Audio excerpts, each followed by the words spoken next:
के ऊपर जब दृष्टि होती है तो स्वर्ग ही नजर आता है। स्वर्ग के सुख और स्वर्ग की सुंदरता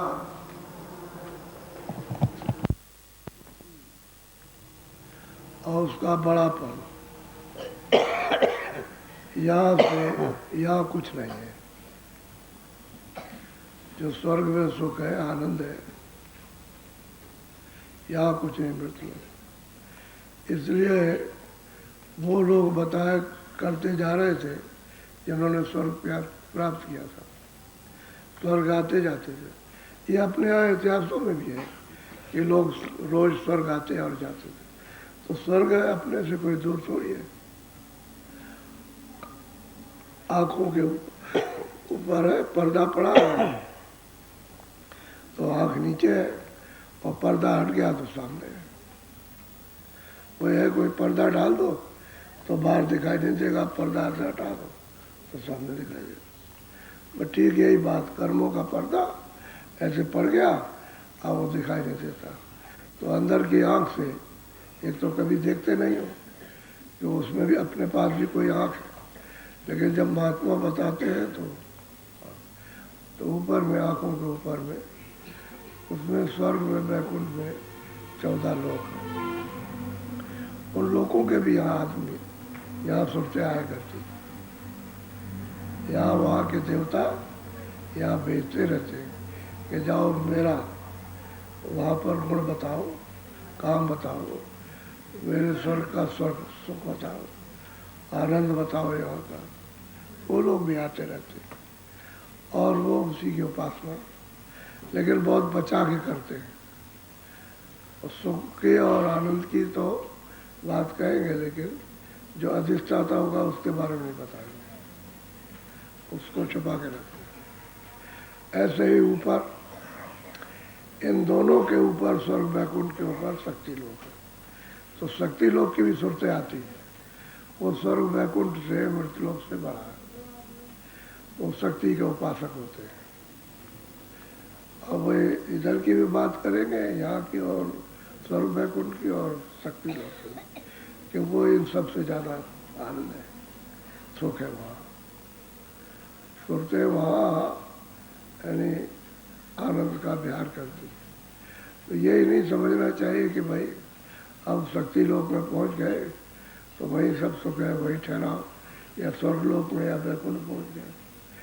ऊपर में ईश्वर का धाम है, तो उसके नीचे बहुत मंडल है, बहुत लोग हैं। उन लोगों की सुरतें यहाँ भेजी जाती, वही ईश्वर का अवतार है। उसका स्थान कुछ नहीं बताया कि वो स्थान पर रहता है, ये वो नहीं बताएंगे, क्योंकि बात ये हो तो वहाँ के लोग से आए, लेकिन वहाँ उस लोग के अवतार कहलाते हैं। तो वहाँ के सुख को, वहाँ के आनंद को और शक्ति की व्याख्या करेंगे और इन सबको छोटा कहेंगे। ये सब छोटे हैं, यहाँ भी छोटा है, स्वर्ग वैकुंठ भी छोटा है, शक्ति लोक भी छोटा है। तो ईश्वर का धाम उसको बड़ा बताएंगे अपने आप में। तो वो वहाँ गुणों को जाहिर करते हैं, क्योंकि उसी का तो विधान बना हुआ। अब उसी गुणों को जाहिर करेंगे, भाई तुमको क्या काम करना, क्या नहीं करना, ये अच्छा बुरा सब बताएंगे। लेकिन उसको आस्थानदारी को नहीं पाते, उन लोगों में जो है उनको, तो उसके बारे में कुछ नहीं। लोक का तो वर्णन करेंगे, आनंद का वर्णन करेंगे, सुख का, शक्ति का वर्णन करेंगे, प्रेम का वर्णन सब करेंगे, लेकिन वो जो सैदल कौल में बैठा उसे नहीं जान पाए। वहाँ के लोक के रहने वालों को वो नहीं देख पाते, खंड बने हुए उससे। तो किस लोक से कौन सी सूरत किस मंडल से भेजी जाए, आगे किसी ये पता नहीं। ऊपर में माया है,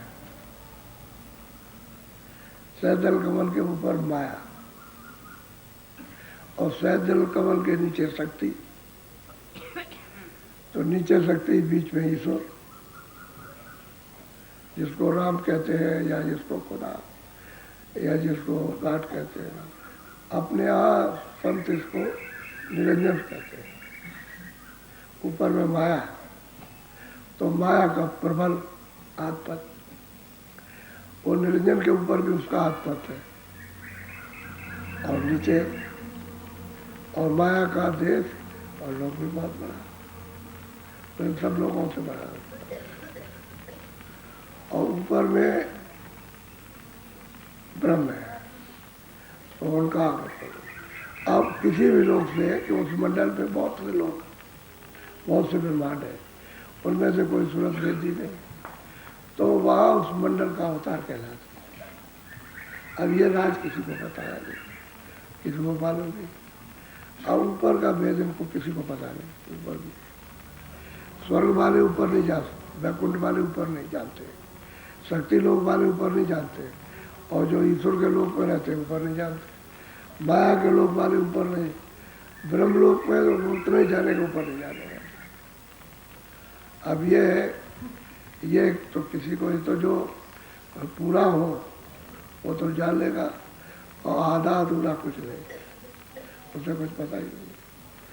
अब वो वहाँ का प्रचार करते हैं, आपको बताएंगे, किताब भी लिख देंगे, ये भी करेंगे, वो सब करेंगे, आप उसके अनुयायी बनते हो। लेकिन जो कुछ नहीं है, अब उनमें से कोई आप किसी को पहचान तो पाते नहीं कि कौन स्वर्ग में जाता है, कौन शक्ति लोक में, कौन ईश्वर के लोक में, कौन ब्रह्म लोक में, अब किसी को मालूम। अगर कोई कुछ कह दे तो सब उसको बेवकूफ़ बनाते, पागल करा। तो वही है कि एक देखने वाला सूरज का आ गया इन चमगादड़ उन लोगों के बीच में, तो मतलब ये है क्या, उसकी बात को नकार गए, अनसुनी कर दी, ये नहीं होता है, होता ही नहीं, सूरज है ही नहीं। बस देखा। आप बताओ, महात्मा अगर कहें भी तो ये लोग अंधे हैं सब। अब वो स्वामी जी महाराज पलक राम को और सब संगत को समझा रहे हैं, कह रहे पलक राम, ठीक मनुष्यों की वृत्ति, उनका चाल चलन, उनका विचार, रहन सहन उल्लू की तरह से, चमगादड़ों की तरह से हो गया। ना उनको आँख है, ना उनके कान है, और ना उनकी बुद्धि है, समझ भी नहीं पाते कि हमको क्या करना, क्या नहीं, कहाँ जाना, ये भी कुछ नहीं। तो हर भाव से महात्माओं ने जीवों को इस गड्ढे से निकालने की कोशिश की, और जो उनके पास आ गया उनको निकाल दिया। जो सत्संग में आ गया, सम्मिलित हो गया, और जिसने सत्संग नहीं छोड़ा और सत्संग सुनता रहा, उसमें जागरण हो गया, चेतना आ गई। और जब चेत जाएगा, समझ बूझ होने लगेगी, तब फिर उसका प्रेम प्यार हो जाएगा। जब प्यार होने लगेगा तो फिर महात्मा दया कर देते, तो रास्ता बताओ, चलो इस पर दया करो, प्यार करो, ये बात है। अब वो तो परम पद है, उसको कौन जानेगा, वो तो सबसे परे है, वहाँ ये कोई भी नहीं जा सकते, न वहाँ ईश्वर जा सकते हैं, न ब्रह्म, न माया जा सकती है, न शक्ति, न राम जा सकते, न वहाँ कृष्ण जा सकते, न वहाँ वेद जा सकता है, वेशभूषा, वो कुछ नहीं, वहाँ तो वो तो परम पद है। उसको तो संत ही, जो वहाँ आते जाते उन्हीं का नाम संत है। जो आएगा जाएगा नहीं, वो किसी को भी संत नहीं कहते। अब आप किसी को भी कहते, अंधों को भी आप संत कहते, तो चोरों के भी गुरु होते हैं, डकैतों के भी गुरु, और झूठों के भी गुरु, और जेब कट्टों के भी गुरु होते हैं। गुरु सब में होते हैं, और उनसे पूछिए, और पहलवानों के भी गुरु होते हैं, और सब गुरु होते हैं। मतलब ये हर जगह पर आप जाइए, सबके गुरु अलग अलग हैं। वो कहते हैं जब हम गुरु से पूछेंगे और वो कहेगा बात सही तब मानेंगे, तो गुरु तो जानता नहीं है। अब ईमानदारी, वो मतलब रक्षा करना, चोर नहीं जानता, न डकैत जानता, तो क्या बताएगा कैसे रक्षा करना, तो चोरी करना जानता है, चोरी कर जाए। सब कहे गुरु, सबके पढ़ो लिखो, कोई विद्या पढ़ो कारखाने में, कोई हुनर सीखो, डॉक्टरी, सबके गुरु। ऐसे ही जीवात्मा के अब जीवात्मा के लिए उसके अब स्वर्ग के गुरु, वैकुंठ के गुरु, अब मिलना चाहिए उनको वहाँ आने जाने वाला। तब तो अपना अपना हुनर सिखा दे, अपनी अपनी विद्या सिखा दे, और नहीं मिला तो फिर नहीं। तो कहते हैं कि ये सब अंधेरे में है, अंधेरे में, अंधकार में, इनके आँख नहीं है, तो महापुरुषों की बात को नहीं समझते। भाई ये बात है, और तुम में खोजने की कोई लालसा भी नहीं कि हम खोजें, कोई तरफ नहीं कि भाई महात्मा मिले। जब ये जिज्ञासा ही नहीं आपको, तो आप उनको कैसे मिल सकेंगे? आपके बगल में रहे तो पहचान नहीं सकते, ये बात है। तो वही उन्होंने प्रमाण दिया, कह रहे परग्राम मनुष्यों की ये गति है जैसे चमगादड़ उल्लुओं की, वह अंधे है, और अंधों का भी गुरु, उसका भी गुरु होता है। तो कहते हैं मैं अपने गुरु से पूछा, और गुरु से, आदमियों का भी अंधों का गुरु है कि हमारा वो गुरु है। तो गुरु सब जगह होते हैं। अब वो अल्लाह कहेगा तुमने न कभी सुना, न मैंने सुना, न तुम्हारे कभी खानदान ने सुना, तुम कहते सच्ची बात मानते हो। तो बेचारा जो गुरु कहेगा वो करेगा, वो मानेगा। अब महात्मा कुछ भी कहते रहे, तेरे आँख हो जाएगी, आँख दे देंगे तुझे, वहाँ पहुँचा देंगे, आँख खोल देंगे, तुझे दिखा देंगे, तुझे आनंद मिल जाएगा, ये मिलेगा, ज्ञान मिल जाएगा, कुछ नहीं मानेगा, वो मानेगा ही नहीं। ठीक है, दशा है। तो बहुत विद्वत प्रमाण दे करके और सबको समझा रहे और बात सत्य। तभी तो लोग जब सब प्रमाण और विद्वत उनको बता करके तो समझ आती है कि बात तो ठीक है। अब यही बात है, किसी जगह पर किताब तो एक तरफ, वैसे ही खड़े होकर कह दीजिए आप, तो एक भी मानने को तैयार। पहले जब बोलते थे तो लोग कहते थे बाबा जी क्या कहते हैं, बात की समझ में आती है। यानी बात तो सही है कि मतलब ये है कि क्या कुछ समझ में नहीं आता, इतनी देर बोले कुछ नहीं, क्या बात समझ में आया? तो उनकी समझ में कुछ नहीं आता। क्यों? कि सत्संग तो कभी मिला नहीं। अच्छा कौन आया? मैं एक बाबा जी आए। अच्छा बाबा जी आए, चलो चलो देख ले कैसे बाबा जी है। तो सकल सूरत देखने जाते, फिर कहते हैं चलो कुछ नहीं, कुछ समझ में नहीं आए, हमारे मतलब की इसमें से कोई बात नहीं है। तो हमको तो संसार का ये आनंद लेना है, ये आनंद है, ये रोग इकट्ठा करना। इकट्ठा करते करते जब असाध्य हो गया, भयंकर हो गया, असाध्य वही होता है रोग जिसमें कोई दवा डॉक्टर की काम नहीं करती और न डॉक्टर के विचार काम करते। वो कहते हैं हमारी समझ में नहीं आता। कहले भाई हमने अपनी समझ से तो सब दवा दे दी तुमको, लेकिन हमारी समझ तो तुमने असाध्य रोग इकट्ठा कर दिया। अब दवा और डॉक्टर क्या करेगा? उसको चाहे दवा को दोष दो और चाहे डॉक्टर को दोष दो कि दवा में कुछ नहीं है, उसमें ताकत नहीं। दवा में तो ताकत है, उसमें तो है, और डॉक्टर ने भी पहचान, लेकिन तेरे रोग की पहचानते थे जो तूने इकट्ठा किया। अब सब रोगी हो गए। अब मालिक को कैसे याद करेंगे? सत्संग मिलेगा तब कुछ बन सकता। तब का बिगड़ा हुआ बाना, उसको बाना कहते हैं, बिगड़ा हुआ बाना यानी ढांचा जो बिगड़ गया, टूट फूट गया, अस्त व्यस्त हो गया। सत्संग मिल जाएगा तो ठीक होगा। तो टूट फूट जो है सुधारी जा सकती है, और सत्संग नहीं मिलेगा तो कुछ नहीं होगा। बस ये बात है। अब यही बात लोगों के समझ में आने लगी। ये बड़े बड़े पंडित, बड़े बड़े विद्वान, वेदों को पढ़ने वाले, शास्त्रों को समझने वाले, कंठस्थ उनको कोई भी बात की फौरन बता देंगे वो। अब वो सब चुप हो गए, प्रमाण मिल गया ना। वो तो कहते तो अंधे बैठे हो, पढ़ने लिखने से क्या हुआ जब आप पढ़े तो अंधे ही हो, दुनिया अंधी है, दुनिया। और अंधे होके सुना रहे, वो अंधा होके सुन रहा, न वो को देखता ना तुम देखते हो, न तुम दिखा सकते हो न देख सकता। वो सब तब समझ में आया जब सत्संग मिला तो समझ में आया।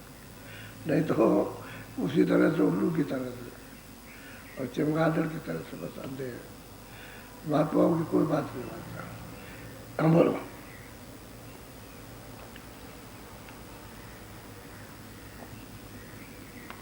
अस अस ज्ञान भया सब माई, यो अस बूढ़े भेक भुलाई। अब वो कहते हैं कि भाई जब इस तरह से अज्ञान और सब लोगों में बस गया, विवेक विचार नहीं रहा उनमें, सत्कर्म और सत विचार और सत्य दृष्टि ये जब नहीं रह गई, तो कहते हैं सब के सब भेक, भेक कहते हैं भेष, यानी साधु भेष, और ये गृहस्थी सबके सब डूब गए, इसमें से बचा कोई नहीं।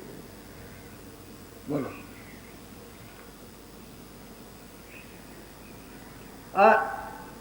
और जीव हतन ऐसी विधि कीना, कर कर पाप आप सिर लीना। अब गोस्वामी महाराज कहते हैं फलकराम, साधु और पंथी क्या इन्होंने किया? जीव हिंसा की और हिंसा कराई, इनसे सबसे कराते और कुछ भी करते हिंसा, तो उनके भी गुरु है, कसाई के भी तो गुरु होते, जो हिंसा करता है उसके भी गुरु रहते हैं।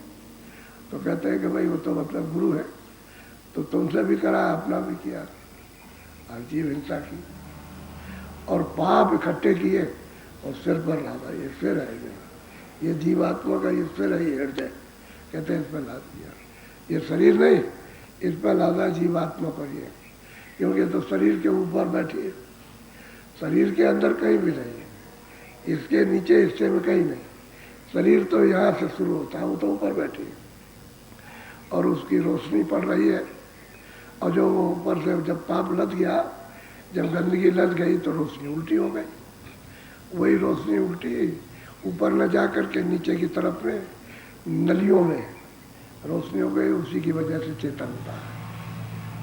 तो कहते हैं सिर पर भार लाद दिया, पाप लाद दिया, अब इतना पाप लादा कि हिंसा करते करते करते करते पहाड़ बन गया। अब जीव क्या करेगा? ऐसी दशा में उसे कोई स्वर्ग मिल जाएगा कि वो आत्म जीव कल्याण कर लेगा? सीधा जाएगा, सीधा जाएगा। बोलो।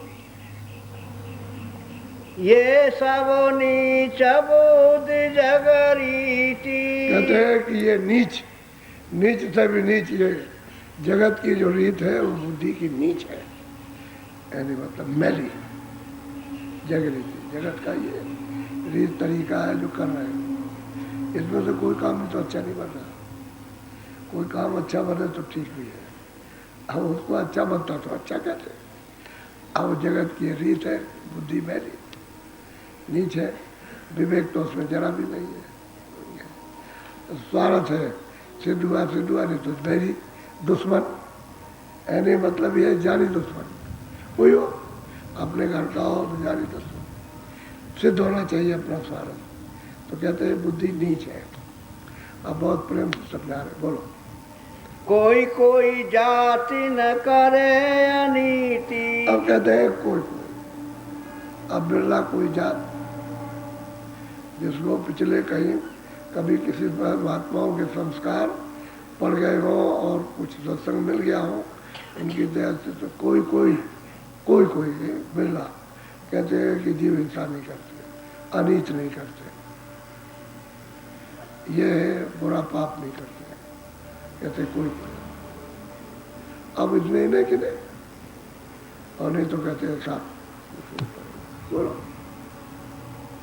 जीव को मारे खा मांस को खाई, पर खाता से नरक में जाई। वो कहते हैं पुरखा, आप जीव को मार करके आपने उसके शरीर को खाया, तो आप जहाँ जन्म लिया वो पुरखा, पुरखा के भी पुरखा कहते हैं, सब नरक हो जाते हैं, पूरा का पूरा पीछे का भी चला जाएगा, वो भी चला जाएगा सीधा नरक को। अब 84 तो अलग है, अंडज पिंडज उपमा जाता है, ये 4 खाने हैं। अंडज जो अंडे से पैदा होते, जितने भी जीव अंडे से पैदा होते हैं उनको अंडज कहते हैं, और पिंड से पैदा, जेर से पैदा होते हैं गाय भैंस आदमी, उनको पिंड से। उसमें उपज उसको कहते हैं जो जमीन में पानी बरसता है एकदम निकल आते हैं। और अस्तावर जो होता है वृक्ष आदि में से, कहते ये नहीं सीधे नरक को, और नरक अलग है। और नरक तो दुखदाई है, वो भी अब किस सत्संग में आपको सुना देंगे। बहुत दुखदाई है, बहुत ही दुखदाई नरक है। वो ये नरक नहीं है जो तुम लोग भोग रहे हो, कहते हो ये नरक है, हम तो नरक में पड़े। ये कुछ नहीं, ये कुछ नहीं है, तो व्यवस्था का दंड है। जो आपने घर की व्यवस्था बिगाड़ दी और ये अस्त व्यस्त कर दिया, उसका दंड है। मनुष्य को अपनी व्यवस्था नहीं बिगाड़नी चाहिए, उसको बिगाड़ दिया। हम किस तरह से रहें, बच्चों को कैसे रखें, अड़ोस पड़ोस के साथ कैसा व्यवहार करें, वो व्यवस्था बिगाड़ दी। तो ये तो आपको मतलब है कि व्यवस्था बिगाड़ने का दंड है। लेकिन जो कर्म किया वो तो वहाँ जाना, नरक में। और 4 खानों में नहीं जाना, सीधे नरक में जाना। कहते पुरखा भी गए, उनको भी घसीट के ले गया। इतना पाप किया, इतना हिंसा की कि उनको भी लेकर चला गया। और वहाँ फिर वो सब दिखाए। जीवन में जितना भी करो वो सब दिखाई देता है कि तुमने क्या क्या किया, यानी क्या किया, किस समय किया, ये सब मालूम, वो सब वहाँ पता चला। क्योंकि उस दृष्टि में, उस ज्ञान में, तो उस प्रकाश में तो कुछ छुपने वाला नहीं। छुप तो वहाँ जाता है जहाँ अंधे होते हैं, वहाँ तो छुपता है। जैसे यहाँ अंधे हैं तो सोचते हैं कि ये नहीं जानता होगा, ये नहीं, लेकिन वहाँ तो मतलब प्रकाश है, उसमें तो सब दिखाई देता। वो तो यहाँ का सब दिखाई देता, वहाँ का दिखाई देता। तो प्रकाश है, प्रकाश में दृष्टि, सब देखती, सब जानती है, तो सब चीज़ों का जो जिस मंडल का वहाँ जो खुल गया, उसका सब नीचे का जान लेगा। अच्छा ऊपर चला जाए ऊपर का जानेगा, नीचे का, और ऊपर जाए तो नीचे का। तो जो संत महात्मा है वो तो सतलोक में, वो तो सब जानते हैं, उनसे तो कुछ छुपा, क्योंकि जहाँ से उत्पत्ति हुई है वही पहुँच गए और वहीं से आए थे, तो वो तो सब जानेंगे, सब मंडल होगा, सबका हाल जानेंगे, उनसे कुछ नहीं छुपा रहता।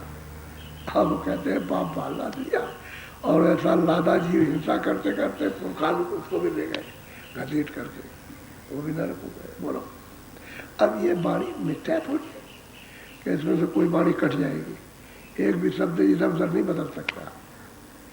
ये तो ऐसा है कि जरा सा भी हेर फेर हो जाए तो गड़बड़ हो जाए, वो तो सत्य वचन है। जो वो देख रहे हैं अपनी आंखों से, वो बता रहे हैं।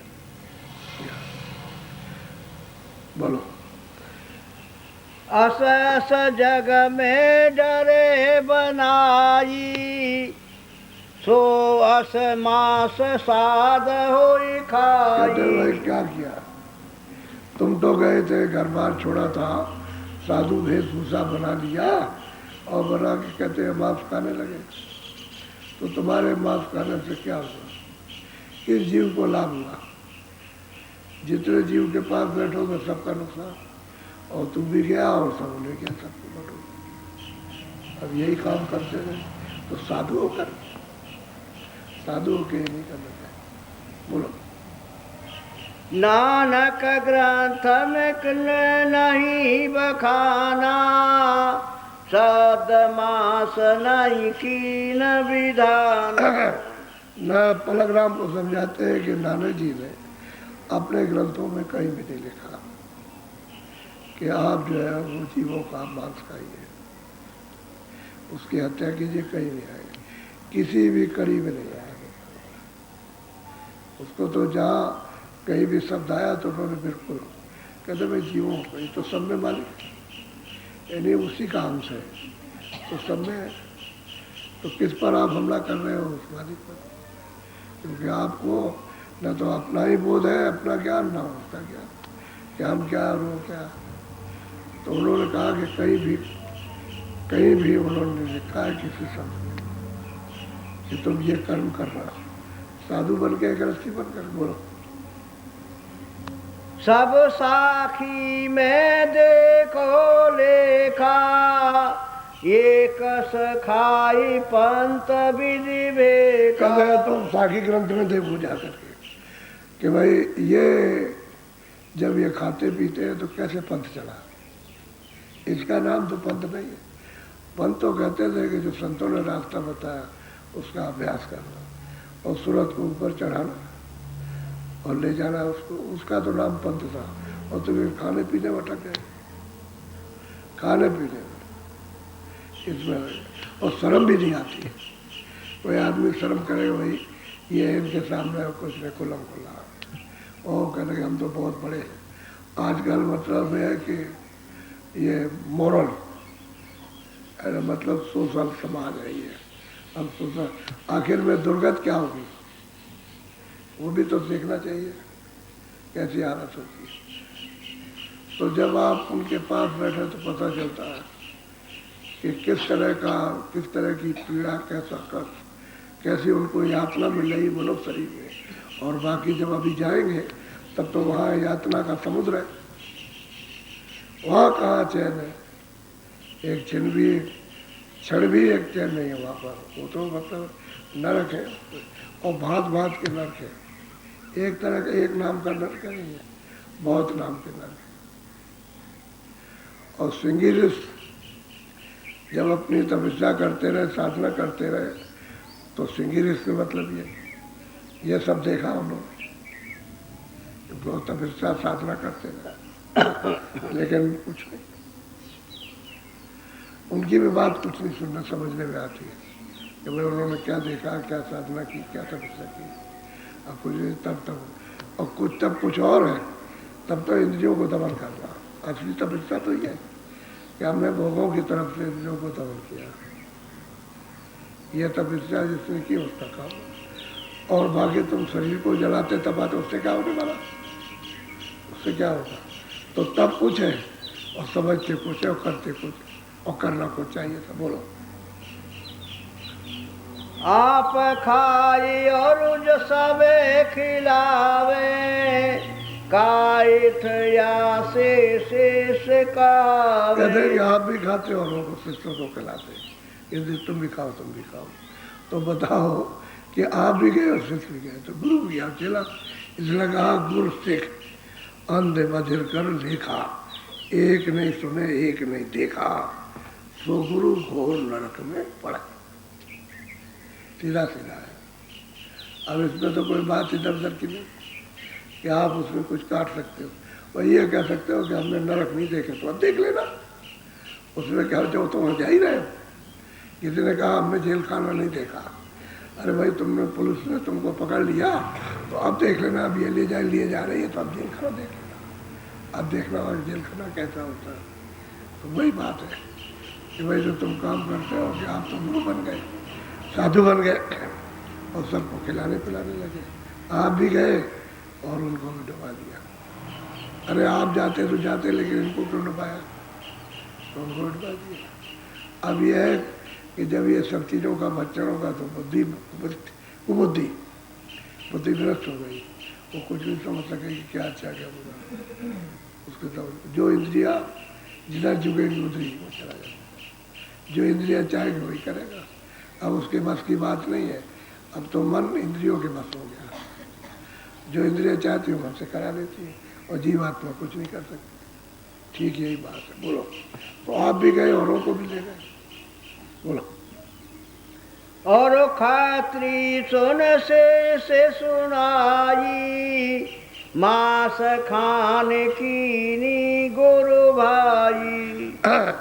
उसको कहते हैं अरे भाई चलो मतलब ये गुरु भाई है, भी खाते पीते, गुरु भी खाते पीते तो भी खाते पीते, शिष्य भी खाते। ये पंथ चल गया।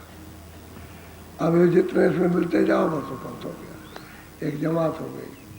अरे चोरों की जैसी जमात हो जाती है भाई, चोर चोरी करने लगे, अच्छा तुम भी आ जाओ, तुम भी आ जाओ, एक जमात बन गई। और क्या हो, बात क्या है। इसकी तो जमात बना ली, ये पंथ बना दिया, ये पंथ है। लेकिन मालिक से मिलने की तो कोई बात है नहीं, जीव को उभरने की तो कोई बात आई नहीं इसमें कुछ भी। ना उसके लिए कोई प्रयास आप करते, न सोचते उसके लिए। सोचा तो इंद्रियों के भोगों के लिए, तो इसमें लगे। बोलो। ये गुरु से स्वभाव यस लेखा, पारे नरक दो घोर अब वो कहते हैं गोस्वामी जी महाराज पलक राम और सब लोग कहते हैं ये सिर्फ और गुरु का ये लेखा है, दोनों घोर नरक में पड़ते हैं। घोर नरक अलग है। घोर नरक उसको कहते हैं कि जिसमें गिरा के सड़ गया तुरंत, अब बस उसी में डाल दिया तो सड़ते ही रहो बस, उसमें इसलिए निकल नहीं तो उसको घोर नरक कहते हैं, सड़ता ही रहता है। सारा का सारा मतलब है सड़ता। तो क्या दशा होती, कितने चीखते चिल्लाते, तो वहाँ कोई सुनेगा? लाखों मील चिल्लाने की आवाज़, कहीं कोई फौज फाटा, बादशाह का, राजा का, किसी धनी वानी का, किसी का कोई आवाज़ नहीं जाती, कोई सुनने वाला, उसको तो मैदान है, वहाँ कहाँ सुनने वाला कौन है? तो कोहराम मचा हुआ चिल्लाने का कोहराम है। तो कहते भाई ये तो इनका शिष्य गुरु का लेखा निकला कि जो गुरु कर रहा है शिष्य को किया, तो उसका गुरु किया और घोर नरक हो गए। इसमें से किसको मुक्ति मिलेगी? अरे किसको स्वर्ग वैकुंठ मिलेगा? बोलो। सोने साहिब जादों की रीति, लड़की मारे जो करे अनी। कहते और बहुत से लोग बड़े बड़े जिम्मेदार जो अपने को राजा बनते थे, कहते उनकी रीति ये थी कि हम किसके सिर किसके पैर छुएंगे, तो बस लड़की को पैदा हुई बस उसको मार दिया। ये और भी ज़्यादा अनित कर, कन्या को मार करके और भी बड़ा हत्या दिया। वो तो कन्या है, उसको मार दिया। अब ये साहबजादे, ये सब जिम्मेदार राजे ये काम करते थे, बड़े धनी माली, कि लड़की को मार दे उसको। लड़कियां कम हो गई तो शादी विवाह में लड़कों को नहीं मिलता कोई यार, लड़के ही नहीं, अब उनको मिलता ही नहीं। किसी किसी जगह पर लड़कियां कम हो जाती हैं तो लड़कों की शादी किस बात की? तो लड़की, ये तो अंग्रेजों के वक्त में अभी इधर आकर के ये बंद हुआ, जब कानून बना दिया था। पहले तो लड़कियों को मार देते थे। वो गई जंगल में, गांव की माँ चली गई जंगल में, तब उसको कटा, अब उसको कपड़ा डाल दिया, सो रही। उसने सोचा माने कि सो रही, और जब देखा कि भाई अब दूध पिलाने का समय आया तो उसका कपड़ा हटाया और उसका आदमी उसके गला घोंट किया। तो कहते हैं किस बात के तुम साफ जाते हो, ये अनीत कर्म करते हो, लड़की को मार डाला, ये तो बहुत बड़ा पाप। बोलो। कन्या पाप जगत में भारी, सो वे साधु करे विचारी। अब कहते हैं भाई कन्या पाप जगत में मनुष्य कर्म में तो बड़ा पाप है, कन्या को नहीं मारना चाहिए, ये बहुत है, लेकिन ये करना है। और कोई साधु इस पर विचार करेगा नहीं तो कोई नहीं करता। सब उन्हीं की हाँ बस क्या, आप तो इतने कमजोर साधु हैं कि बस क्यों ऐसा करते हैं कि रोटी खाना कपड़ा मिल जाए तो सच्ची बात नहीं कह सकते। अरे रोटी कपड़ा खाना तो मिलेगा ही, वो तो उसके भाग की बात है, लेकिन सच्ची बात तो कहना चाहिए।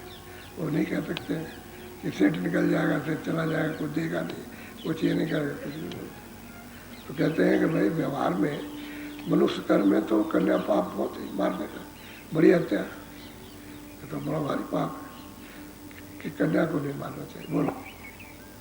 असय असय अधम काम जिन कीना, जमने बांधा भये अधीन। कहते हैं गोस्वामी जी पलक राम, जिन्होंने भी ऐसा कर्म किया, और वो मतलब जमराज आएंगे उनको बांध के ले जाएंगे जमपुरी में, उनको छोड़ने वाले नहीं, वो छूट नहीं सकते, वो जाएंगे।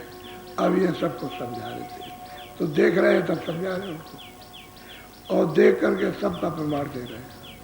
ऐसा नहीं है जो आएगा उसका प्रमाण देंगे, उसकी किताब का प्रमाण दे देंगे, ये लिखा है, उसे बताएंगे तुम ये देखो तुम्हारी किताब में लिखा है, जिसको तुम पंथ मानते हो और उसी से पंथ निकला है, उसमें ये लिखा हो, और समझ में नहीं आया। बोलो।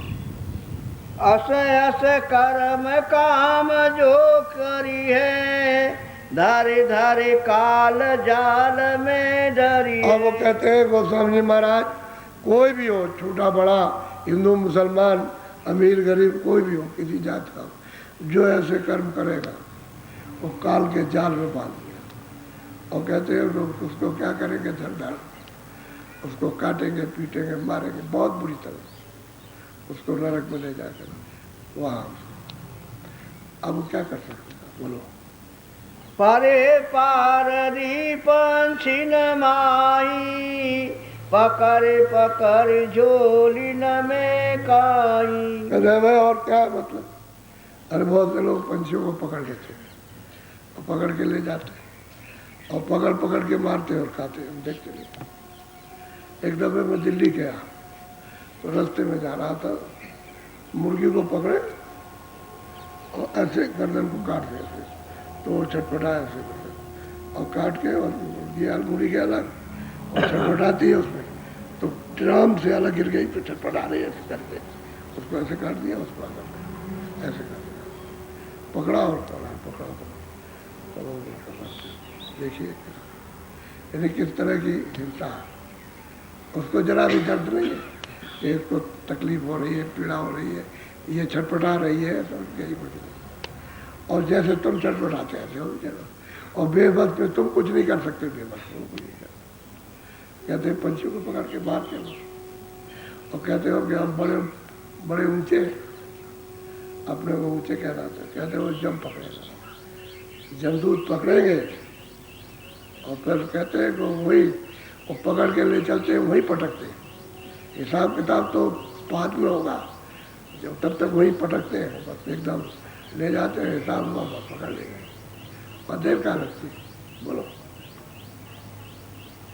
जे जे मास मीन जिन खाई, सोई सोई बांधे काल कसाई। अब कहते हैं कि भाई जिन जिन उन्होंने इन सब चीज़ों का सेवन किया, कहते हैं काल कसाई है, यानी जमदूत कसाई है, उससे तो दया आने को नहीं है, और बांध करके बिल्कुल ले। अब ये वचन सत्य वचन है, प्रमाण तो उनका दिया, लेकिन बात वाणी खुद स्वयं उच्चारण कर रहे हैं, कह रहे हैं, इस सत्य वचन कह रहे हैं जो देख रहे हैं। आँख से जो उन्होंने ऊपर जा कर के देखा, सहजर कमल में पहुँच के जब उन्होंने निरंजन भगवान का साक्षात्कार किया, तो परे खड़े होकर के सब देखा कि क्या क्या काम हो रहा है, सब चीज़ देखी जाकर, कोई चीज़ थोड़ा नहीं है, सब कुछ जीव खाते हो देखा, कैसे जीव आते, कैसे जाते, कहाँ कैसे खींचा जाता है, कहाँ डाला जाता है, कहाँ पहुँचा है, 84 क्या है, नर क्या चीज़ है, मतलब 4 खाने क्या है, सब उन्होंने देखा और देख करके तब वर्णन करते। ऐसे नहीं, ऐसे क्या वर्णन करेगा, वो तो देख रहे हैं, तो और दृष्टांत वही दे सकता है उन महात्माओं को जिसने देखा, और जिसने देखा नहीं उसे क्या मालूम, वो कुछ नहीं कर सकता। कहते हैं वो काल कसाई है, और पकड़ के ले जाएगा बांध करके वापस। बोलो। हम तो सरल भाषा में बोलते हैं, लेकिन वो तो बहुत ही कष्टदायक, वो शब्द बड़े कष्टदायक है, हम तो साधारण बता देते हैं आपको। बोलो। या मैंने कहे कनाई जानो, बूझो संत साखी सुन मानो। कहता भाई देखो, इसमें नेक भी फर्क, नेक भी, इसमें झूठ मत समझो, तुम संत बच्चन को यानी जा करके महात्माओं से सुनो और समझो, तो तुम्हारी समझ में आएगा। ऐसे नहीं, ऐसे संत वचन किसी की समझ में आएगी, ऐसे कुछ नहीं आ सकता। वो तो जिस चीज़ की जिसको लालसा हो वो चीज़ तो समझ में आएगी, लालसा नहीं है उस चीज़ की जानने की, तो आपकी समझ में कुछ नहीं आएगा। किसी बच्चे को कोई विद्या पढ़नी है तो उसको दूसरी विद्या पढ़ाओ तो कुछ नहीं, और वही विद्या पढ़े तो पढ़ाओ ही तो उसको बन जाएगा, तो उसमें लग जाएगा। ठीक है, इसी तरह से सब चीज़ों कि आप तो कुछ ज़्यादा, आप तो इसमें लगे हो तो आपको यही स्वभाव आएगा, अच्छा यही लगेगा। और संत वचन और संत ज्ञान और संत रास्ता और संत आनंद, ये संत मुक्ति, ये तो कुछ नहीं, ये आपको अच्छी लगे ही नहीं। इसलिए भाई कोई अगर मिल जाए तो वहाँ जाओ, सत्य वचन कहते हैं, सत्य वचन मानो, तो कह रहे हैं उसमें कोई वचन इधर उधर होने वाला नहीं। बोलो। नानक और कबीर सुनाई, दादू दरिया सबने। गोस्वामी जी महाराज कहते हैं, देखो पलक राम, नानक जी ने कहा, कबीर ने कहा, दादू दरिया साहब कहते हैं बहुत महत्व है, उन्होंने सब ने कहा, लेकिन आप उनको जानते नहीं हो। वो तो उस समय के लोग जब आए थे, उस समय जो लोग थे उन्होंने नहीं जाना, तो तुम तो अब आए हो, तुम दरिया को क्या जानो? तुम दादू को या कबीर को या रैदास जी को या मीरा को क्या जानते? अच्छा, मीरा के पद आपने बना दिए और मीरा लिख दिया, तो क्या मीरा के वचन हो गए? हमने कहीं एक देखा उन पदों को, तो आपने पद तो अपना बनाया और मीरा का नाम लिख दिया। ये तुमको नहीं मालूम कि गिरधर किसको कहते हैं, यानी गिरधर नाम किसका है, यह आपको कुछ पता नहीं। गिरधर कहते हैं जो अचल हो, जो चलायमान कभी ना हो, अस्थाई हो, अचल हो, उसको गिरधर कहते हैं। हाँ, मतलब यहाँ तो सब चीज़ें चलामान, तो यहाँ गिरधर कोई नहीं। वो तो अचल को कह रही कि पहाड़ के समान अस्थाई, वो है मालिक। अस्थाई अचल है, वो हटता बढ़ता नहीं, अपनी जगह पर ही रहता है, वो उसको अचल कहते हैं, उसको गिरधर कहते हैं। अब यहाँ अपना पद लगा करके आपने बना दिया, तो सब गलत हो गया। महात्माओं की किसी भी वाणी में और बीच में आपने, तो आप भी नरक की कहा कि बीच में आपने अपनी लगा दी, तो आप भी नरक के गामी बच नहीं सकते हो। और निंदा करो तो फिर गए, वो भी नहीं बच सकते। और ये कर्म करो तब भी नहीं बचेंगे आप, तब तो चले जाएंगे सीधे साधे। असली बात यह है कि किसी के बाड़ी में बीच में नहीं कुछ करना चाहिए, उसकी बाड़ी उसी की है, वो किस है बोध में और किस ज्ञान में बोल रहा है, ये आपको क्या मालूम। लेकिन उस चीज को जब प्राप्त करो तब समझ में आए। बोलो। शब्द साखे बिन देव विचारी, हत्या पाप नरक होई भारी। तो कहते हैं कि भाई खूब अच्छी तरह से उनके शब्दों में जो भी कुछ लिखा है उन्होंने वचन, सत्य वचन लिख के उसमें विचार कर लो। हत्या पाप कर्म ये नरक गामी है, नरक में ले जाएंगे जीवों को, सबको नरक में ले जाएंगे। और नरक को जो है, नरक तो बहुत बड़े कोहराम मचा हुआ, मारपीट का मतलब है यात्राओं का कोहराम मचा एकदम। जैसे मल होता है कि सारा देश, अरे वहाँ जीव, जितने जीव हैं इनसे ज़्यादा तो वहाँ है, जितने भी जीव यहाँ दिखाई देते हैं उनसे ज़्यादा तो नरक में। तो इससे मालूम हुआ कि मनुष्य शरीर में आकर के किस तरह से आपने हत्या कर्म किए, जाने लिए, तो आप वहाँ गए तो भोग रहे हो, अब वहाँ से निकलना होगा।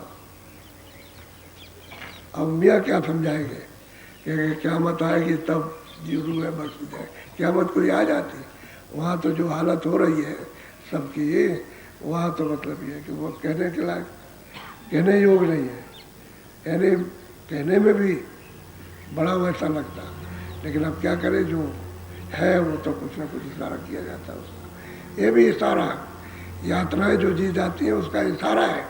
यात्राएं तो बहुत है वहाँ, वो तो अति घोर यात्रा है। बोलो। अस ऐसे साधु सब ही पुकारे, ये मत नीच कीच कीला। अब गोस्वामी जी महाराज कहते हैं कि भाई पहले साधु गए, उन्होंने भी ये बात की, भाई ये नीच काम है, ये अच्छा अधम काम है। हत्या करना बच्चे की पशु पंछी की कहते हैं अधम काम है। कहते सब साधुओं ने कहा, पीछे जितने भी महापुरुष आए सब कहते हैं, किसी ने भी छोड़ा नहीं है, सबने कहा। बोलो। जग में रीति अनीति जाने, सो साधन बिच साखी बखाने। कहते भाई जगत में जो अनित कर्म हो रहा है, अधर्म हो रहा है, उसको साधु वर्णन करते हैं कि मत करो, इससे तुमको दुख मिलेगा, ऐसा काम करो जिससे सुख मिले। कहते हैं साधु जो मालिक को प्राप्त करते हैं वो यही बताते हैं, ऐसा काम मत कीजिए, ये तुम्हारे लिए अच्छा नहीं है। अब वो प्यार की सरल भाषा, मुलायम भाषा में समझाते, लेकिन ये कठोर कुबुद्धि जिनका हृदय पत्थर है वो क्या समझे उसको, वो क्या समझ पाए। तो ये सब काम करते। बोलो। यही विधि संत मुक्ति गुहराई, मांस खाई भो पार न जाई। अब गोस्वामी जी महाराज कहते हैं कि भाई जब उन्होंने इन सब गंदी चीजों का भक्षण किया हिंसा करके, तो कहते हैं कि मुक्ति हो जाएगी, मुक्ति हो जाएगी। किधर से मुक्ति होगी, कैसे मुक्ति हो जाएगी? भाव से हो जाएगी। भाव में मुक्ति रखी है, ये मुक्ति हो जाएगी, मुक्ति स्वर्ग पहुंच जाएगी, वैकुंठ पहुंच जाएगी। कोई रास्ता तो होना चाहिए मुक्ति का, अरे कोई कर्म तो हो। कर्म तो अपना रास्ता तो खुल गया है नरकों में जाने का, तो मुक्ति। और कहते सब मुक्ति, सब खाने पीने वाले सब कहते मुक्ति हो गई, मुक्ति हो गई, मुक्ति स्वर्ग हो गया, स्वर्ग हो गया, स्वर्गवास हो गया, बस ये सब। अब उनसे पूछो कि वो बेचारा कहाँ चला गया, तुमने देखा? और तुम कहाँ जाओगे? कुछ नहीं। अब महात्मा सब समझाते हैं कि भाई ऐसा मत करो, अब ये जीवन का कुछ थोड़ा बहुत बचा है, उसमें यही करते रहोगे, वो जीवात्मा के लिए भी कुछ कर लो। तो उसके लिए अब कोई कोई जाग जाता है, अब उनमें से कोई कोई जाग जाता है, उनमें से भी जागता कोई, बचन लग जाते हैं और समझ जाता, क्योंकि उस वक़्त में उसकी प्रारब्ध जो घड़ियाँ हैं श्वासों की वो अच्छी आ गई, उस वक़्त में सोच लिया और उसी में वो बन जाता है। अगर प्रारब्ध की घड़ियाँ अच्छी ना हो और घड़ियों में अच्छा विचार ना हो तो उतना विचार जाग गया। अगर मौका मिल गया तो जाग गया, और मौका नहीं मिला तो अच्छी घड़ियाँ निकल गई और फिर उसी में फंस गया। वो तो समझ जाएगा, वो तो फिर रोएगा, पीटेगा, प्रार्थना करेगा, और मतलब ये है कि महात्माओं की बात सुनेगा। फिर उसको वो तो मतलब ये है कि वो इतना रोएगा गाएगा कि महात्मा उस पर दया कर देते, तो उसके कर्मों को धो डालते, साफ कर देते, छुड़ा लेते। अब ये तो मतलब ये है, अब बिरला बिरला कोई कोई। बोलो। सुन कर बूझे ज्ञान विवेका, ये सब खान मान मद लेका। कहते हैं भाई कोई कोई इनमें, इन जिसमें विवेक होगा वो तो समझेगा पूछेगा, किसी से पूछेगा जो बताएंगे उसको समझ लेगा, और नहीं तो वह खान पान में सब पड़े हुए और कुछ नहीं। खाने पान खाओ पियो सो, खाओ पियो सो, बस यही मोह बनता है, यही काम क्रोध है, इतना ही खाने पीने का ही काम क्रोध है, इकट्ठा करने का, ऐसे इकट्ठा करो, वहाँ क्रोध है, काम है, लोभ है, मोह है, ऐसा बस इसी में फंसे पड़े हुए। उनको ये नहीं है कि हमको अनमोल मनुष्य शरीर जो मिला, जो नहीं मिलेगा और किस काम के लिए मिला, उनको पता ही नहीं, इसमें पड़े हुए। अब सत्संग मिल जाए तो उनको पता चलता है कि अरे हमको तो मनुष्य शरीर अमूलक इस काम के लिए मिला था, हम तो उसके काम में फंसे, तो ये तो सब पूरा काम, तो कोई अपना काम तो है नहीं, ये गैरों का काम है। और तुम्हारे साथ इसमें क्या है, तुम कुछ इनके साथ लेकर जाओ, जो कर्म करके जमा करोगे उसका भोग बनेगा, भोग इसमें से कुछ नहीं जाएगा, सब खाका यानी सब पर्दा, ये छाया सब यहाँ पड़ी रह जाएगी, ये भी छाया पड़ी रह जाएगी, और ये सब इससे संबंधित सब चीज़ें पड़ी रह जाएगी, जो कुछ नहीं जाएगी। लेकिन गोस्वामी जी समझा रहे हैं कि हम सब खान पान में फंसे हुए, इसी में मस्त है और रो रहे गा रहे हैं। बोलो। ये सब आंध धुंध कर लेखा, बूझन ज्ञान पंथ कोई भेखा। कोई भी ज्ञान पंथ को नहीं पूछता, अंधाधुंध इसी खाने पीने में, इसी में पड़े हुए और इसी कर्म को कर रहे हैं। वो चाहे झूठ हो, चाहे ये हो, चाहे वो, चाहे धोखा हो, चाहे बेईमानी, दगेबाजी हो, जबरदस्ती हो, इसी में पड़े कि किसी तरह से हमको ये शारीरिक भोग विलास इंद्रियों के मिलता है, पड़े हुए। कोई साधु कौन पूछता, कोई भी किसी को विवेक हो जाए, कोई साधु पूछेगा नहीं, सब इसी में पड़े। बोलो। संत दयाल दया निधि गावे, दयाहीन नहीं साधका। कहते भाई संत तो कहते हैं भाई दया करो, सब जीवों पर दया करो, तुम पहले अपने पर दया करो, तो जीवों पर भी दया करने लगोगे। अपने को तो पहचानते नहीं हो, जीवों को क्या पहचानोगे, तो फिर दया कैसे करोगे। तो कहते हैं भाई संत तो जीवों पर दया करवाते हैं, वो तो दया का परिचय देते हैं और दया का विवेक कराते हैं। वो तो सब चीज़ आपको आपके लिए हर तरह से बचत करते हैं कि आप खड्डे में न गिर जाओ, नरक में चले जाओ, 84 में न जाओ, समझ गए, और आपका छुटकारा हो जाए। लेकिन आप में जब विवेक होगा तब तो सत्संग सुनने में वो हो जाएगा, बिना सत्संग के विवेक नहीं होगा। बोलो, ये सब चीज़ें जो आपको सुनने को मिल रही है ना, ये कोई सुनाता है, असली चीज़ तो यही है। ये किसी की समझ में आता है, कोई आदमी कुछ कहने लगे तो क्या कुछ करेंगे, क्योंकि वो तो कुछ जानता नहीं, जानेगा तभी तो समझाएगा, तो उसे कुछ मालूम नहीं है। सब साधुओं ने कहा, सब महात्माओं ने कहा। बोलो, जीव मारी जो करे बेहाला, वाको वोई भया जमकारा। कहते हैं जीवों को मारते बेहाल कर देते हैं, बेचैन, अरे वो तड़पता रहता है कुछ नहीं, और उसको मारते रहते हैं। कहते हैं उसको, कहते हैं बल्कि अब जब तो उसका बेहाल करेगा ही, वो छोड़ेगा, क्योंकि उसने कहा तो विधान बनाऊंगा, ये पाप है पुण्य, अच्छा से अच्छा, बुरा से बुरा, जो तुम चाहो आजाद हो। उसमें हमारी तरफ से न कोई रोक टोक है और न कोई आदेश किसी तरह का। तुम अपनी इच्छा से अपनी करो, अपने इंद्रियों के लिए, और करो अपना अपना भोगो।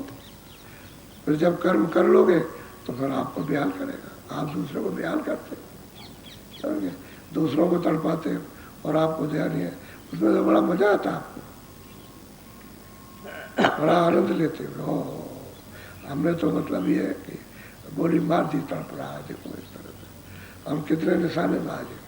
तो आप निशानेबाज जो दूसरा निशाना आपके लिए लगा करके बैठा सट से, जो मुंह में रहेगा वो भी चला जाएगा, और जो जाना चुक रहा है वो छूट जाएगा, फट करने जाएगा, सट से देते थे। क्या देर लगती है, बोलो। ये जीव हानि करे जो कोई, जिन ये की न नरक गए सो। कहते हैं जिन जिन लोगों ने जीवों की हानि, जीवों का नुकसान, उनको मारा, उनकी हत्या की, कहते हैं सब के सब नरक गए, कोई बचने वाला नहीं। कबीर ने तो यहाँ से कहा है, तिल भर मच्छी खाए कर कोट रहू दे दान, यानी जरा सी इतनी सी मच्छी खा ले, कोटों गवों का दान, और जितने भी दान है सब दे दिया सब। तिल भर मच्छी खाए कर कोट रहू दे दान, और काशी करवट ले मरे, और तुम काशी में जा करके मरो, नर्क निश्चय, नर्क निदान, निश्चय ही नर्क हो जाओगे, उसको कोई नहीं बचा सकता। अब संत बचाने वाले हो तो उसको मिले नहीं। तो अब ये वचन क्या मिथ्या है, सच वचन है, सच्चा है, अखंड है, उसको कोई काट नहीं सकता। ऐसे वचन अब लोग कुछ नहीं कहते, तो जीव हिंसा करते, अब जीव हिंसा कहते सब जाएगा, जो कर रहे हैं सब जाए, बचेगा कोई नहीं। बोलो, देखो मता संत कर बावे, ये तो नरक कर्म में जावे। कहते हैं कि भाई बाबे ने जो लिखा है, उन्होंने जो प्रमाण औरों का भी दिया है, बाबे ने भी औरों का प्रमाण दिया और महात्माओं का, वहाँ जा करके तुम देखो, ये सब के सब जो कर्म हो रहे हैं नरक में जा रहे हैं, सबके सब। अब बाबे ने औरों का लिखा, और गोस्वामी जी महाराज इनका और औरों का भी दृष्टांत दे रहे हैं, और अपनी भी बात सामने कह रहे हैं। यानी दूसरे के उसके साथ अपनी बात रखना, जो देख रहे हैं उसको रखना। और वो तो किताब की बात है, तो कहते थे वो किताब में बाबा ने लिखा, वो तो दरिया साहब ने कहा, वो पलटू साहब ने कहा, उन्होंने कहा, बात तो उनको अपनी रखना और आपको बताना है कि देखो उन्होंने कहा, अब उन्होंने कहा तो उसको आप कहेंगे, आपकी बात तो ठीक है, और फिर अपनी बात रखेंगे कि ये देखो। तो जो देख रहे हो कह रहे बोलो, अगर देखते नहीं तो क्यों कहते सब चले जाए, देखते नहीं तो ये अनित कर्म हत्या करने वाले सब चले जाएंगे, तब क्यों कहते, तो कहते हमको नहीं मालूम, नहीं जाते, देख रहे अपनी दिमाग से ज्ञान चलते, तब वो कह रहे हैं सब जीव कहाँ जाए। वो तो देखते हैं जहाँ से जीव जिस धारा से नीचे उतार करके और चारों खानों में ले आए, वो धारा जब उनको खींचती है तो कैसे खींचती है, वो ऊपर से कैसे खिंचाव होता, कहाँ उनका हिसाब होता और फिर किस धारा से भेजते हैं, ये सब दिखाई देता है। कभी आपने देखा होगा वो करगा चलता है या मशीन चलती है, ताना और बाना, फिर ऊपर आता है नहीं जाता है, ऐसे ऊपर आना और जाना, ऐसे ही एक धारा से ऊपर दूसरी धारा से नीचे, ऊपर ले गए नीचे ले आए, ऊपर ज़्यादा नहीं बस आँखों के ऊपर, और ले गए नीचे ले आए, बस पहुँचा साहब। वहाँ भी वो शब्द जाता है वहाँ छोड़ने के लिए, वहाँ सब जाएगा छोड़ देगा और शब्द वहाँ से बीच में पर्दा पड़ जाएगा, शब्द अलग हो गया। वहाँ भी बोध नहीं है, यहाँ मनुष्य शरीर में बोध नहीं है, क्योंकि यहाँ भी शब्द अलग हो गया और शब्द से अलग हो गया, आप बीच में पर्दा पड़ गया, अब रास्ता भटक गया। अब बिना महात्माओं के ये मनुष्य शरीर इसलिए रखा कि दरवाजे में सूरत बैठी हुई आपको बुद्धि है, ये साधन का धाम है, साधन का क्षेत्र है ये मनुष्य शरीर, इसमें साधना कर सकते हो और उसमें साधना नहीं भोग है, पशु पंछियों की भोग होनी। लेकिन पर्दा तो हम पड़ा, वो भी नहीं देख सकते, आपने पर्दा पड़ा, आपको अधिकार मिला, तभी पर्दा डाल रखा और फिर ऊपर से और डालते जाते, तो कहते हैं कि अनीत कर्म ये सीधे सब पे कर जाते नरक को। बोलो। शांत मते की राह निहारी, ये तो भरम भाव जग सारी। कहते हैं कि भाई संत मत का रास्ता अलग है और ये जगत का रास्ता ये भरम है, इसका भाव अलग है, इसकी क्रिया अलग। ये संत मत का रास्ता नहीं, वो तो अलग है। तो जीव जहाँ से आया, जिधर से जहाँ बैठा उधरी से वापस लौट, वो तो रास्ते ही अलग हो गए।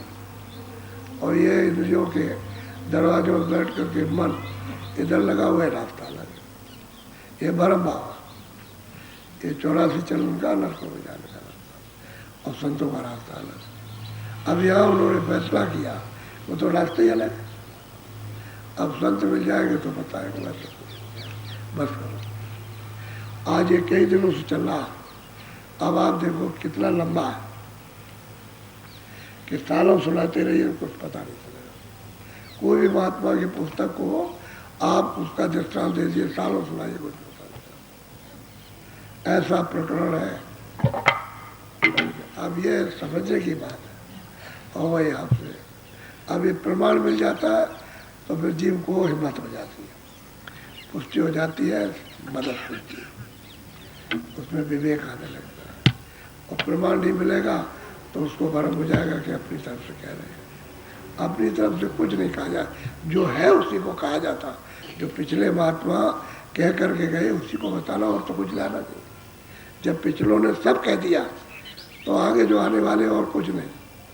वो तो आपके भरम की वजह से कि ये हुआ वो अलग हुआ, वो तो ऊपर जो संतों का रास्ता वो तो एक रास्ता, वो तो सभी कहेंगे। वो तो कहा कि संतों का रास्ता तो अलग है, ये भरम भाव कर्म भाव नहीं है।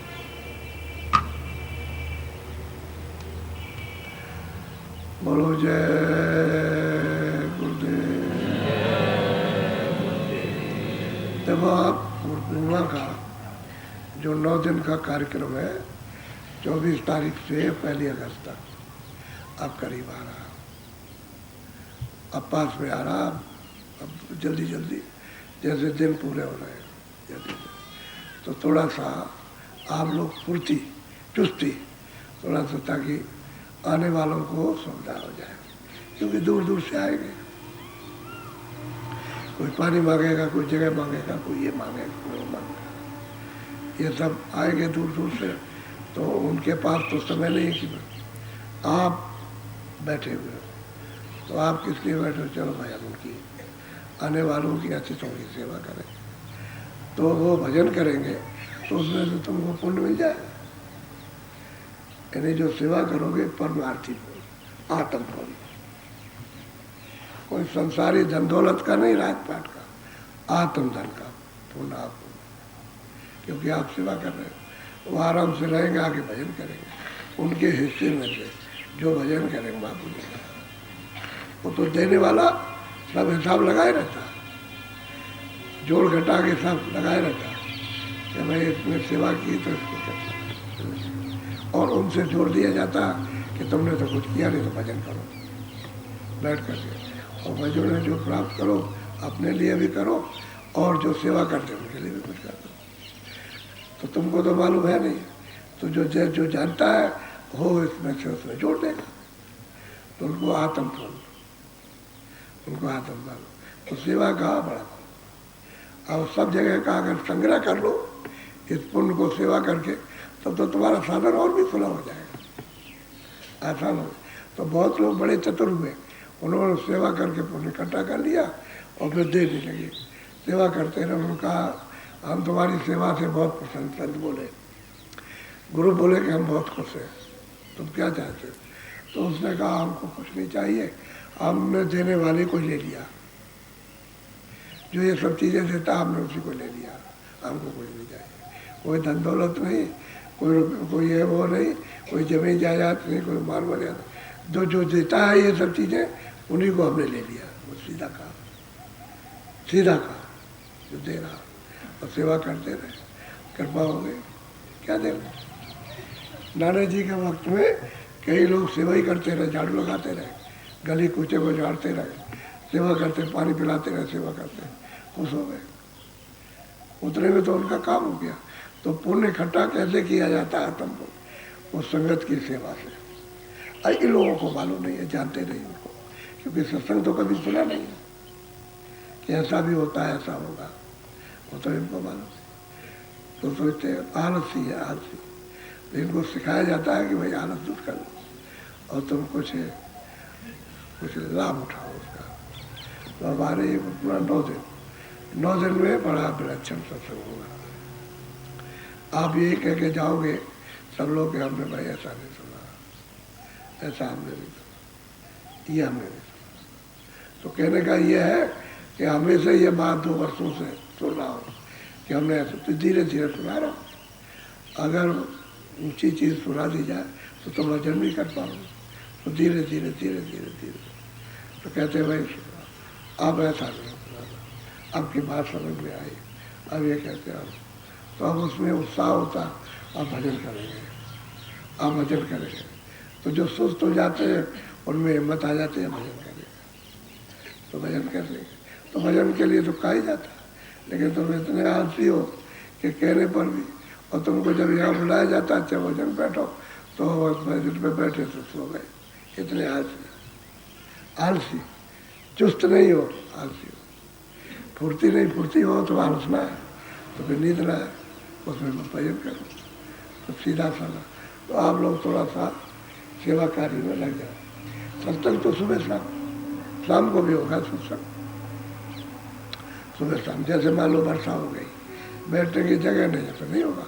वैसे तो हम इस तरह के आदमी हैं कि जब वर्षा होती रहे कुछ होता हम तो सत्संग सुना देते, उससे कुछ, लेकिन तुमको तकलीफ होगी। वहाँ पानी में खड़े रहे लोग, आपने भंडारों देखा है, खड़े पानी में और सत्संग बराबर हो रहा। हमको कोई बात नहीं, हम तो बरस रहता है। दिल्ली में गए, एक बड़ी कॉलोनी में, वहाँ एक कौन सा बाग था, उस बाग में सत्संग हुआ। तो तमाम सड़कों बड़ी मूसलाधार पानी और सत्संग हो रहा, पूरा सत्संग सुना रहे उनको, पूरा का पूरा। और कोई किताब का दृष्टांत नहीं, वैसे ही सत्संग सुना रहे। कितने लोगों ने कुर्सियाँ ली और ऊपर लगा ली, और बारिश हो रही है, कुर्सी लगाए हुए ऐसे करके सुन रहे, जिसमें बैठे थे उसी को ऊपर लगा लिया उसको। और सड़कों पर जो खड़े हो, सड़कों पर खड़े रहे और सुनते हो मूसलाधार बारिश। और जब तक सत्संग होता रहा तब तक मूसलाधार बारिश, समझ गए। और पानी भर गया, हम जहाँ बैठे थे वहाँ तो पानी, अगर उतना ऊंचा ना होता तो पानी से नीचे हो जाते। जब बंद हुआ फटफट हो गया, फौरन बंद हो गया, जैसे ही मैंने बंद किया उसे बंद हो गया। तो हमको पानी आने की बात नहीं है, लेकिन वो आपको तकलीफ हो जाएगी, ये बात। तो इसलिए सत्संग तो सत्संग है। बोलो जय गुरुदेव। अच्छा, आप थोड़ा सा भजन बैठ जाओ, ठहरो, पहले सुन लो, बात को सुन लो। 2 काम करना, एक भजन भी कर लो, सुमरन भी कर लो।